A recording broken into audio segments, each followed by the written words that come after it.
Shalom shalom bwoko bw'Imana, dushimye Imana yongeye kuduha akanya kugira ngo tuganire ku ijambo ryayo. Uyu munsi twasomye muri Samweli wa mbere ibice 28 n'igice cya 29, Zaburi 109 ndetse na Matayo igice cya 11. Imana yacu ishimwe.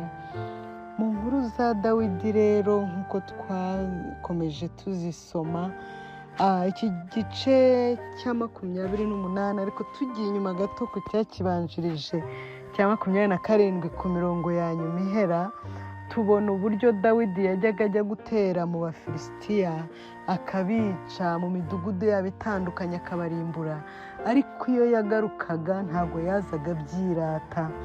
Ku mwami yari yarahungiyeho witwaga Akishi, ngo yarazaga igihe cyose akamucaca akamubaza ngo ese uvuye hehe, uyu munsi wateye hehe na hehe. Dawidi ntabwo yamubwizaga ukuri kose, ahubwo ngo yaramubwiraga ngo nateye i Bunyanaka, akamubwira ko yateye mu Bayuda, akamubwira ahantu hatandukanye ariko ho mu Bisirayeli. Ngo noneho umwami Akishi aribwira ngo naramwigaruriye, ngo nzamugira imbata yanjye iteka n'iteka. Kuko Dawidi ntabwo yajyaga agenda yirata ibikorwa byiza yakoze, ntabwo yajyaga agenda yirata imbaraga ze. Bene data, mu gihe gishize nigeze mbabwira ngo hari igihe kigera umuntu akaba yakwigira nkaho ntacyo azi, kandi ari ubwenge, atari uko ari ubupfapfa, atari uko ari igicucu, ahubwo hari igihe n'ahantu no mu bantu biba ngombwa ko wigira injiji kugira ngo habe kandi uhabe amahoro. Hari igihe bashobora kukubaza ibintu ukabihorera, hari igihe biba ngombwa ko utamanika ibintu byose ku mastatasi yawe, hari igihe biba ngombwa ko udashyiraho ubuzima bwawe bwiza kuko abanyeshyari bashobora no kukumerera nabi, hari igihe biba ngombwa kuceceka intsinzi zawe, hari igihe biba ngombwa kuceceka ibyiza byawe ukabihisha bitewe n'ahantu uri, bitewe n'igihe urimo, bitewe n'abantu muri kumwe nabo. Ibyo byose ni ubwenge bw'Imana bubitanga. Imana iduha ubwenge mu byo dukora byose.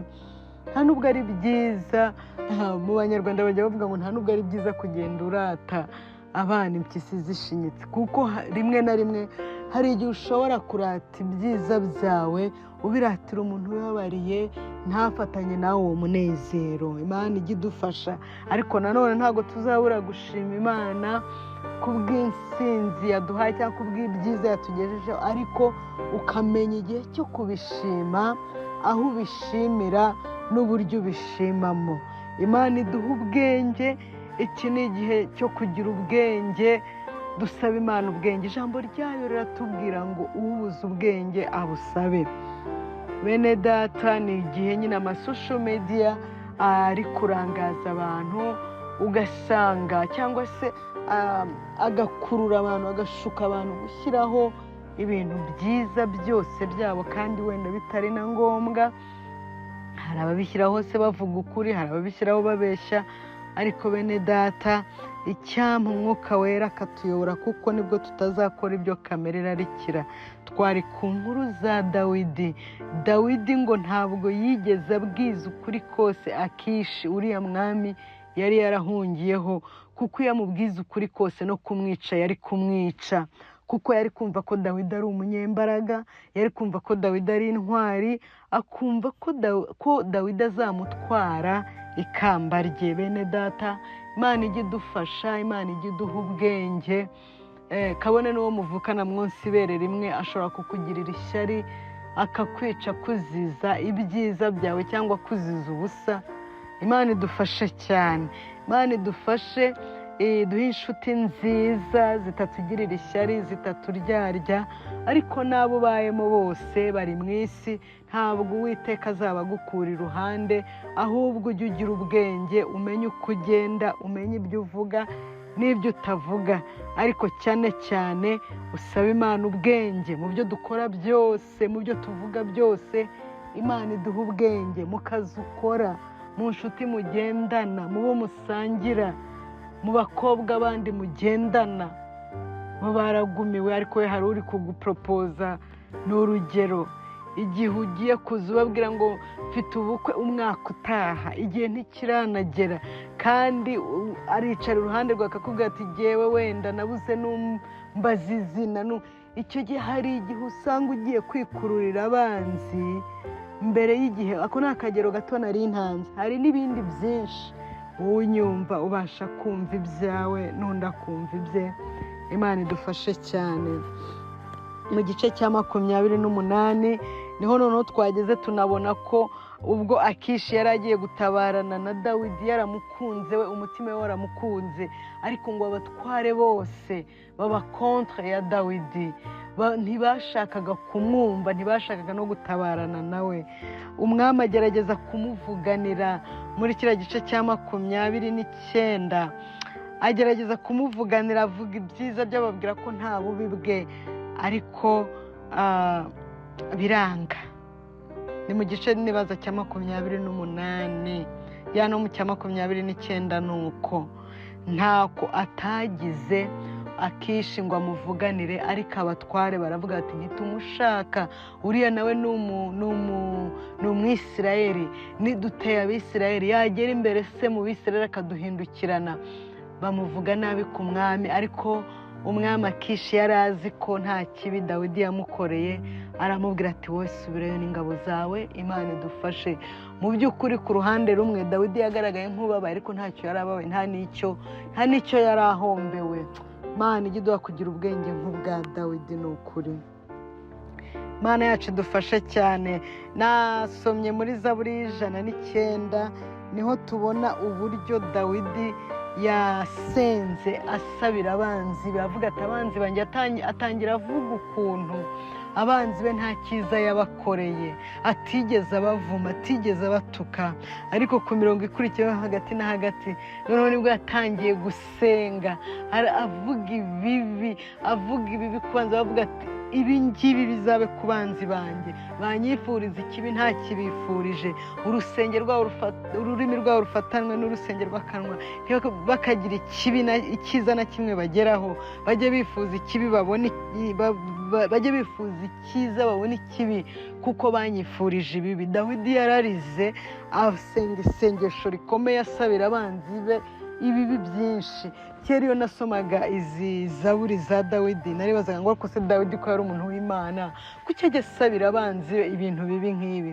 Ariko iyo urebye ukuntu bari baramuzengereje bagatuma ahunga, no mu buhungiro bakamukurikiranayo, byageraga akajya imbere y'Imana akajya kubarega, nk'uko umwana ashobora kujya imbere y'umubyeyi akabwira ati mama, uriya muntu yankubise nta kibi namukoreye, ndetse n'imigisha yose wari waramuhaye uyifate ntuyimwe. Umwana iyo wamukubise ukamubabaza, ukamukubita ukamubabaza, umubyeyi w'icyiza yari yarakugambiriye ashobora kugikuraho ndetse akakugirira nabi. Uko niko Imana ijya igirira abana bayo. Uramenye ntugapfe kuvuma abakunzi b'Imana, wicara ubasebereza mu byongorerano, ubavuma, ubatuka, ubavuga nabi, ubabeshyera ibi batakoze, ubatekerereza ibyo badatekereza, warangiza ukabivuga, kandi ukabivuga atari ukuri. Burya iyo bibagezeho hari igihe agahinda kabica.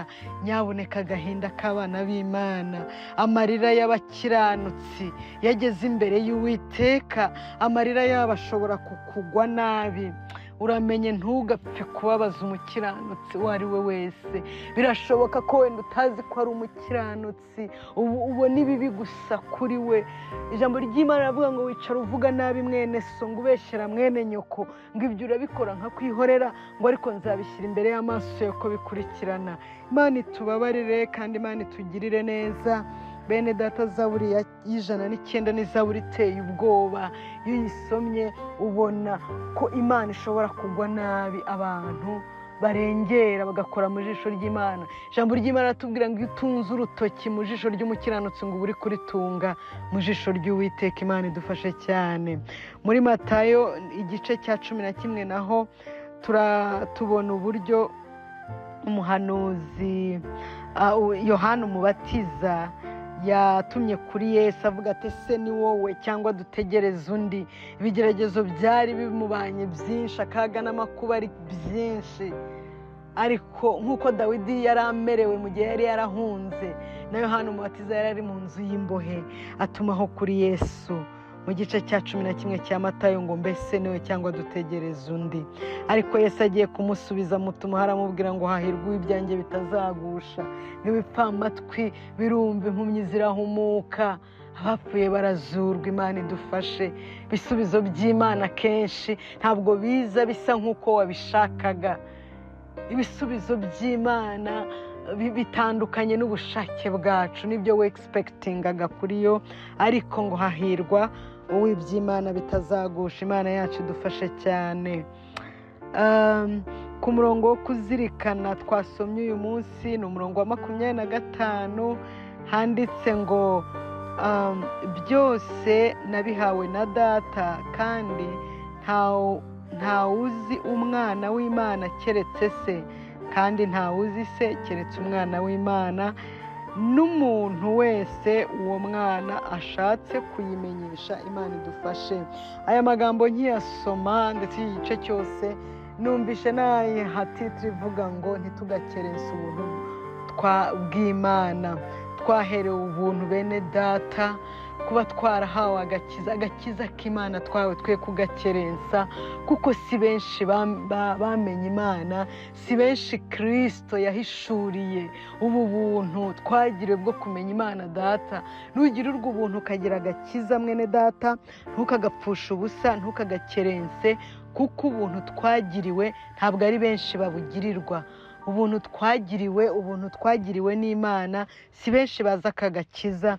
Niyo mpamvu bene Data, ubuntu twagiriwe na Yesu, buri wese wakiriye akagakiza akwiye kugakomeraho, ntituguye kugafata minenegwe. Imana ibahe umugisha, mugire weekend nziza, ndabakunda. Bye.